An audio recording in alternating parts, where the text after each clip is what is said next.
So hey guys, let's talk about some interesting news. तो सबसे पहले बात करते हैं क्रोकोडाइल के बारे में। अब न्यूज ही कुछ ऐसी है। तो इंडोनेशिया में कुछ क्रोकोडाइल ऐसे हैं जो इंसानों की तरह डूबने की एक्टिंग करना सीख गए हैं। जैसे कि तुम लोग वीडियो में देख ही पा रहे होगे कि कैसे एक क्रोकोडाइल डूबने की एक्टिंग कर रहा है। भाई साहब, इनका भी एवोल्यूशन शुरू हो गया है। ओके, नेक्स्ट बात करते हैं उपदेश राणा के बारे में। इनको तो आप लोग जानते ही होंगे, जिनको नहीं पता उनको बता दूं। सनातन संघ करके एक पूरे इंडिया में बहुत बड़ी ऑर्गेनाइजेशन है इनकी, जिसमें ये लव जिहाद, गौ तस्करी, नक्सलवाद जैसे केस को ग्राउंड लेवल पे जाके खुद सॉल्व करते हैं। तो अभी एक वेबसाइट है जिस पर बहुत सारे कट्टरवादी हिंदू इन्फ्लुएंसर या जो बड़े चेहरे हैं उनको हिट लिस्ट में रखा गया है। जैसे कि एल्विस यादव, नीतीश राणे, रैंडम सेना, कुछ बड़े धर्म गुरुओं को, कुछ बड़े टीवी एक्टर को। तो इसी लिस्ट के ऊपर उपदेश राणा ने रिएक्ट करते हुए कुछ ये कहे। उपदेश राणा की तरफ से सभी को जय Hind.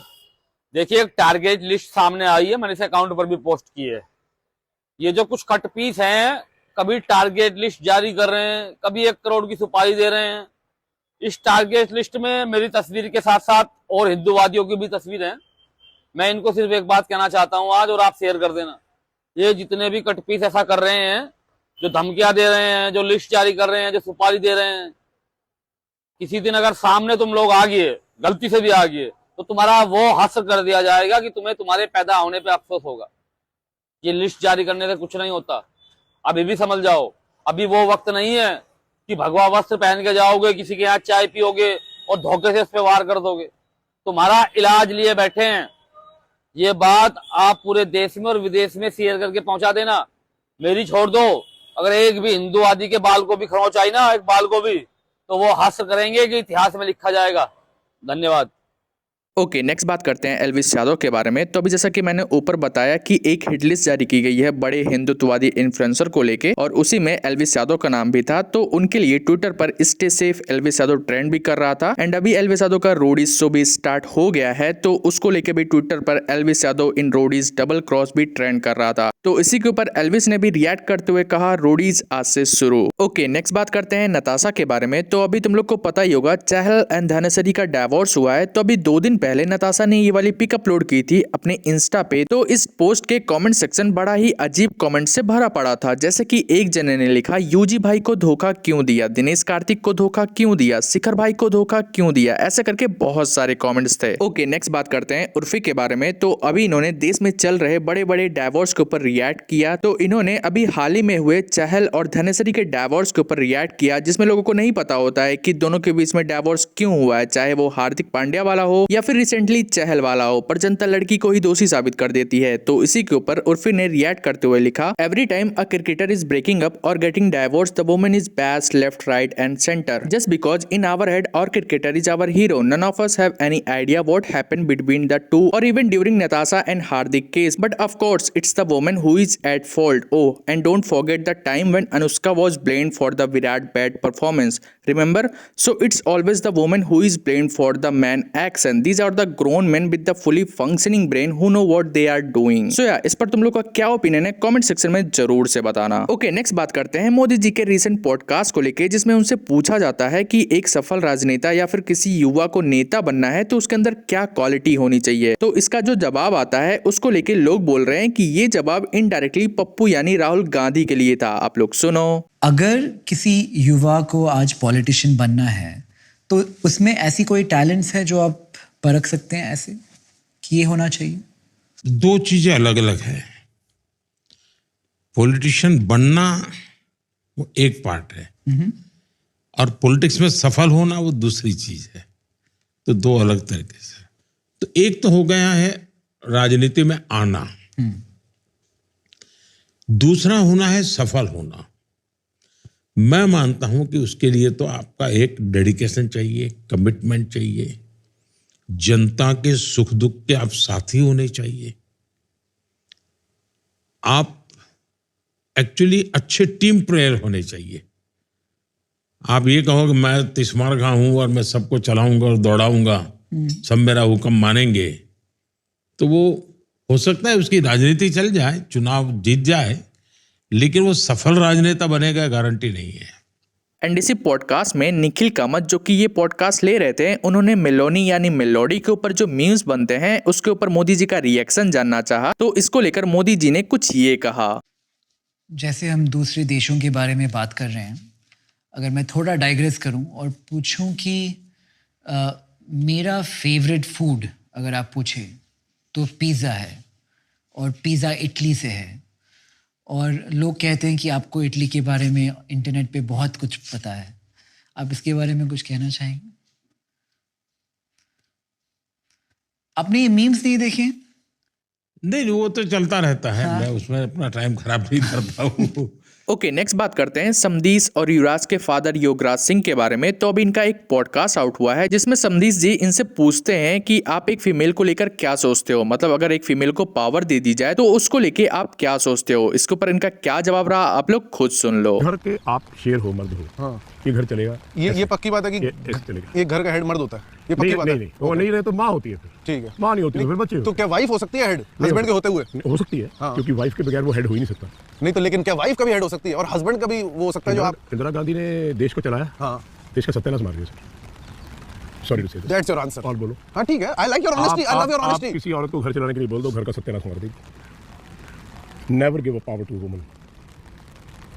Give them respect, love and honor, Why not give them power? because they will destroy everything around. Why? They're very hungry power. Why? ऐसा They're क्या very उनके अंदर? hungry. ऐसा क्या They're उनके very अंदर? hungry. I have seen mothers and ladies, when you give them power, they hold everything for themselves. No, but ये जितने बाबे हैं ना आपके पास, उनके पास ये लेडीज ज़्यादा जानती है। क्यों? Give them power. मेरे हस्बैंड को मेरे बस में कर दो, मेरे बेटे को मेरे बस में कर दो। Do you think biologically they have something in them in which they can not exercise good power? वो उनसे पावर संभलती नहीं? क्या क्या बायोलॉजिकल? ओके, नेक्स्ट बात करते हैं रजत के भाई के बारे में। अब मैं इनका नाम तो नहीं जानता हूँ बट इन्होंने एल्विस और रजत के फ्रेंडशिप को लेके बहुत सही बात बोली है, आप लोग सुनो। वैसे भी दोस्ती कमाई जाती है। दोस्ती ऐसी नहीं है कि अब जैसे मैं अगर जो मीटअप वाली बात भी मैं बताऊं, एल्विस का आना अपने आप एक बहुत बड़ी बात है और वो दिखाता है कि अपने दोस्तों के लिए वो कितना लॉयल है।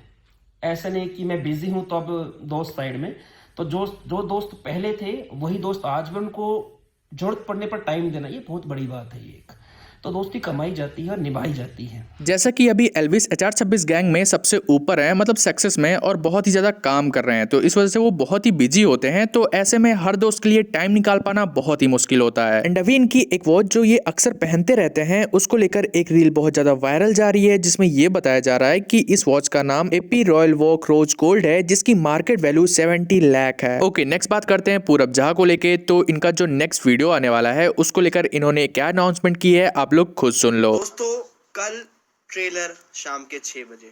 क्यों शिवम? आ जाएगा। मुंह क्यों छुपा रहा है? आंख मिला। आ जाएगा। कल शाम 6 बजे गाइस आ रहा है फाइनली। ओके, नेक्स्ट बात करते हैं मिट्ठू, डॉन, रजत एंड बिग बॉस को लेके। तो नकुल ढुल ने स्टोरी पोस्ट करते हुए लिखा, I may not show it but मुझे बहुत गंदी फीलिंग आ रही है कि बिग बॉस इंटरनल वोटिंग से रजत दलाल को निकालने वाला है। ओके, नेक्स्ट बात करते हैं लक्षित चौधरी को लेकर। तो अभी तुम लोग को पता ही होगा कि आजकल डिजिटल अरेस्ट, पार्सल में गांजा या ऐसे करके बहुत सारे डिजिटल स्कैम हो रहे हैं जिसको लेकर गवर्नमेंट भी एड्स चला रही है कि डिजिटल अरेस्ट जैसी कोई भी चीज नहीं होती है। तो इसी सब चीज के ऊपर लक्षित चौधरी ने भी रिएक्ट करते हुए कुछ ये कहे। आजकल ये डिजिटल अरेस्ट वाले इतने केस सामने आ रहे हैं, इतना बढ़ गया स्कैम, लेकिन इसमें ना मोस्टली पोपी बच्चे ही फंसते हैं। मतलब जिनकी पेरेंटिंग बहुत अच्छी रही है, जिनके माँ बाप पढ़े लिखे हैं, बचपन से बहुत शरीफ रहे हैं, वही फंसते हैं। जो हल्के से भी ऐबदार बच्चे रहे हैं ना, जिनकी पेरेंटिंग रफ रही है, जो कभी थाने में, जेल में, चौकी के आसपास को भी गए अपने दोस्त या किसी रिश्तेदार के चक्कर में एक बार भी गए ना, उनको पता है भाई कि हमारा लॉ इतना स्ट्रिक्ट है ही नहीं, वो इतनी तेजी से काम करता ही नहीं है। हमारे यहाँ के तो पुलिस वाले बहुत फ्रेंडली हैं यार, 500 रुपए लेके छोड़ देते हैं तुम्हें। वो डिजिटली अरेस्ट करेंगे तुम्हें जरा वरा सी बात पे। फेडेक्स में तुम्हारा कोई कुरियर फंस गया, ये वो, तो तुम्हें अभी अरेस्ट कर लेंगे तुरंत। इतनी तेज काम करता ही नहीं है हमारा लॉ भाई, पता होना चाहिए। इसलिए कभी तो कहीं थाने चौकी में जाओ, पता लगेगा तुम्हें कितने प्यारे पुलिस वाले हैं भाई, इतना स्ट्रिक्ट है ही नहीं। मेरे हिसाब से तो India should be the last country जहां पे लोगों को डरना चाहिए सब डिजिटल अरेस्ट वगैरह से। भाई यहाँ पे तो स्कैम होना ही नहीं चाहिए था यार। यहाँ अतुल सुभाष की वाइफ और साले बाहर बेल पे घूम रहे हैं, ये इतना सब होने के बाद भी, और तुम्हारी इसलिए गांड फट रही है। कोई तुम्हें वीडियो कॉल पे आके बता रहा है कि तुम्हारा 2 तोले गांजे का पैकेट पकड़ा गया कुरियर। ओके, नेक्स्ट बात करते हैं समय के बारे में। तो शायद से ये सोनू सूद के जल्दी रिलीज होने वाली मूवी फतेह के प्रमोशन में गए होंगे जिसमें समय ने सोनू सूद के साथ पिक पोस्ट करते हुए लिखा, may be Sonu Sood can send a Kashmiri home. मतलब मैंने आज तक समय जितना टैंक किसी को नहीं देखा। ओके, नेक्स्ट बात करते हैं हनी सिंह के बारे में। तो कल इन्होंने एक स्टोरी पोस्ट करते हुए लिखा, silence is not end of sound, it is its beginning, it is where life pauses to listen itself, that's why I was silent for so many years, now you will hear me everywhere, हर हर Mahadev. Of course ये इनडायरेक्टली बात हादसा के लिए था। And अभी हनी सिंह का ऑल इंडिया टूर स्टार्ट होने वाला है, जैसा कि अभी दिलजीत का चल रहा था। एंड हनी सिंह का पहला शो दिल्ली में होने वाला है एंड वो भी सोल्ड आउट हो चुका है। ओके, नेक्स्ट बात करते हैं श्री राम जन्मभूमि मंदिर की। कल यानी 11 जनवरी को पहली वर्षगांठ थी। अब ऐसा हिंदू कैलेंडर की वजह से किया गया, क्योंकि वैसे तो राम मंदिर का उद्घाटन 22 जनवरी को हुआ था, बट हिंदू कैलेंडर के अकॉर्डिंग वो दिन इस साल में 11 जनवरी को पड़ा है। तो इसको लेकर बहुत सारे इन्फ्लुएंसर ने स्टोरी एंड ट्वीट किया था। ओके, नेक्स्ट बात करते हैं सिमरन एंड अभिषेक को लेकर। तो अभी तुम लोग को पता ही होगा पूरा लॉस एंजलिस जल रहा है, तो इसको लेकर इन दोनों ने स्टोरी पोस्ट करते हुए एलए के लिए प्रे किया। ओके, नेक्स्ट बात करते हैं उर्वशी रौटेला के बारे में। तो अभी रिसेंटली इनका एक इंटरव्यू आउट हुआ है, जिसमें इनसे ऋषभ पंत को लेकर हैशटैग क्या देना चाहेंगी ऐसा करके पूछा जाता है। तो इसको लेके इन्होंने कुछ ये कहा, Rishabh Pant, all the best for Australia. Okay, next बात करते हैं आशीष चंचलानी एंड भुवन बम के बारे में। तो अभी तुम लोग को पता ही होगा भुवन बम ने ये वाली रील पोस्ट की थी, आप लोग पहले वाली रील देख लो। ये वाला वीडियो उन सभी मर्दों के लिए है जिनको पब्लिक वॉशरूम में सुसु करना नहीं आता। अगर आप एक मर्द हैं, अगर आप एक पुरुष हैं और अगर आप एक पब्लिक वॉशरूम में जाते हैं जहां पे सिर्फ एक कमोड है, तो दो तरीके हैं सुसु करने के। या तो आप पहला वाला फ्लैप गिरा दें और बैठ के आराम से कार्यक्रम करें, नहीं तो खड़े होके अगर आप मूतना चाहते हैं तो नुन्नू तो आप ही का है ना, आप इतने सालों से मूतते आ रहे हैं, तो गाड़ी का कंट्रोल तो आपके हाथ में, आप ड्राइवर हैं। लेकिन अगर बाय चांस धार थोड़ी लंदन टोक्यो हो जाती है और अगर कमोड पे थोड़ा स्पिल हो जाता है, तो साफ करके निकलो ना यार। साफ क्यों नहीं करते? क्योंकि तुम्हारे बाद जा रहा हूं मैं और मेरे को हो जाता है स्ट्रेस कि अब अगर मैं यहां से बाहर जाऊंगा तो जो मेरे बाद बंदा आएगा उसको ये लगेगा कि मैं गंदा मूत के गया, मैं क्यों झेलूं ये एम्बैरेसमेंट। अगर आपने मूता है और अगर थोड़ा बहुत स्पिल हो गया है तो साफ करके निकलो, तुम्हारा ही पेशाब है। हाइजीन बनाओ अपने लिए, बाकी सबके लिए। कोई और क्यों करेगा तुम्हारा पेशाब साफ यार। तो इसके पीछे का साइंस समझाते हुए आशीष चंचलानी ने भुवन बम को टैग करते हुए ये स्टोरी पोस्ट की। पॉज करके देखोगे तो तुम लोग को भी समझ में आ जाएगा। सो यार, इस वीडियो में बस इतना ही, मिलते हैं नेक्स्ट वीडियो में।